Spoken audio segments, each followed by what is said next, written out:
Hello, and welcome to my final unit presentation for learning in the 21st century. The focus for this unit is to integrate three key elements: curriculum standards, cognition through the application of Gardner's multiple intelligences and Bloom's taxonomy, and technology. My name is Connie Kucherga, and I will be guiding you through this 4-week unit based on the exciting historical period of the American Revolution. This unit not only covers 5th grade social studies and language arts content standards such as reading, writing, speaking, and listening, but also integrates mathematics, science, visual and performing arts, and all of the ISTE technology standards. This unit aims to provide universal access for all students to the core curriculum through the implementation of Gardner's multiple intelligences, Bloom's taxonomy, and the use of instructional technology. In 1983, Harvard psychologist Howard Gardner proposed a groundbreaking theory regarding each human being's unique intellectual capacity in his book Frames of Mind: The Theory of Multiple Intelligences. He proposed that individuals have 8 different types of intelligences, and what makes each one of us unique is the varying strengths of each intelligence we possess.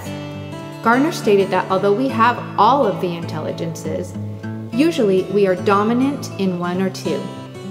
The 8 different intelligences he identified are verbal, logical, visual, kinesthetic, musical, interpersonal, intrapersonal, and naturalist.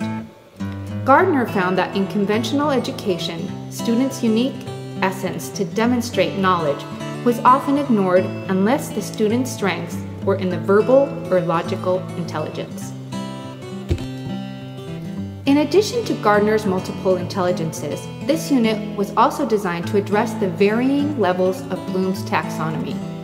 Bloom's taxonomy was first presented in the late 1940s by Benjamin Bloom, who developed a classification of levels of intellectual behavior important in learning. Bloom found that over 95% of the test questions students encountered required them to think only at the lowest possible level, the recall of information. Bloom identified 6 levels within the cognitive domain, from the simple recall or recognition of facts as the lowest level, through increasingly more complex and abstract mental levels. For decades, Bloom's taxonomy has helped teachers plan lessons and design instruction as it assists in guiding learners from the base levels of knowledge, understanding, and application to the higher levels of thinking, analyzing, evaluating, and creating. 21st century teaching must integrate technology in order to meet the changing needs of the students.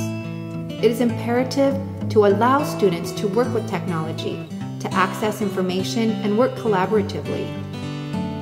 Although many educators fear having to master the never-ending onslaught of complicated programs and devices, we must force ourselves to keep up to date, to bridge the digital divide between the digital natives and the digital immigrants. Not only will the right use of technology enhance learning for the students and make the curriculum more accessible, but also it will increase our efficiency as educators and provide us more time to facilitate learning for our students.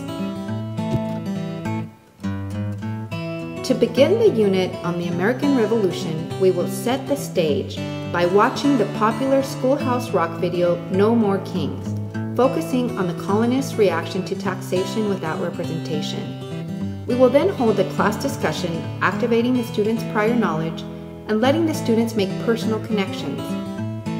Then we will stage a class simulation written by Max Fisher called The King of M&Ms. In this simulation, students are assigned the roles of 1 king, 2 parliament members, 2 tax collectors, and the rest are tax-paying colonists. In this simulation, the colonists are given a cup of M&Ms, but then they have to pay taxes in the form of M&Ms on items such as tennis shoes, blue jeans, backpacks, iPods, etc. Each item has a percentage of tax to be paid. The students quickly understand the colonists' rage toward King George Stamp Act and the subsequent intolerable acts. Students will use a classroom blog to reflect and respond to the various activities and lessons throughout this unit. Students will also be able to create their own blog using the very easy-to-use blog site tumblr.com. We will explore revolutionary web quests with interactive activities and games, both in class and as homework.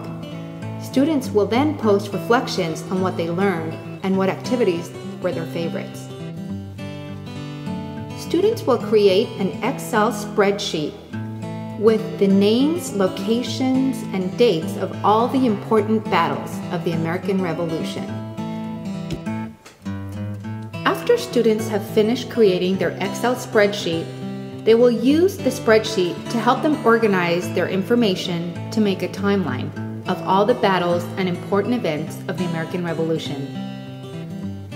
Another activity students will do was they will pretend like they can travel back in time and interview an important person from the Revolutionary era. Working in pairs, students will use a flipped camera to video their mock interviews and then convert them and upload them to share with the class on our classroom website. In groups, students will create a newspaper covering significant events of the American Revolution. Students will write news articles, editorials, interviews, or illustrate a historical advertisement, political cartoon, or war propaganda. Students will then build on this activity by then creating an imagined revolutionary newscast. Students will then create a PowerPoint slideshow sharing each student giving their news report or the illustration of their political cartoon, propaganda, or advertisement.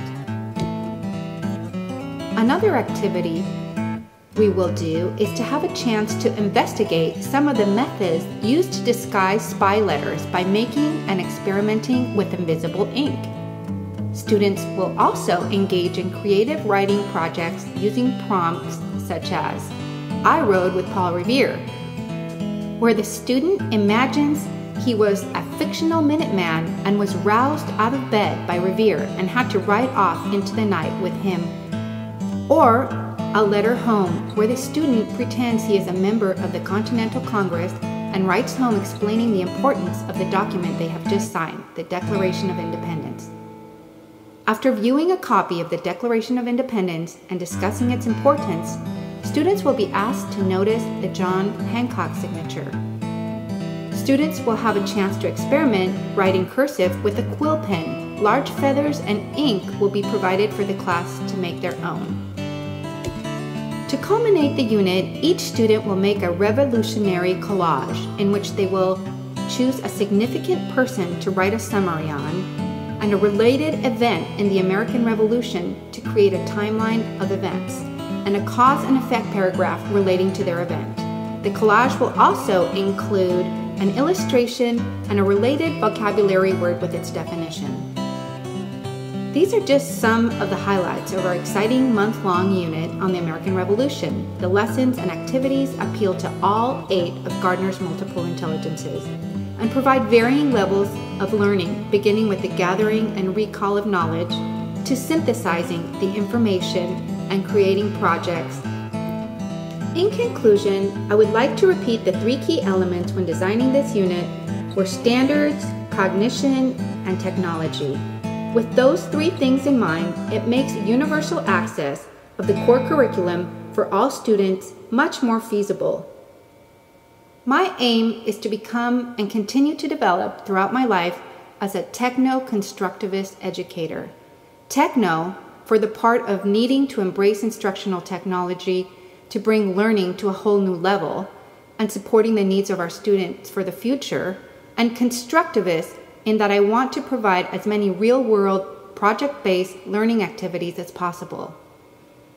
Finally, I want to encourage students to use their intrinsic motivation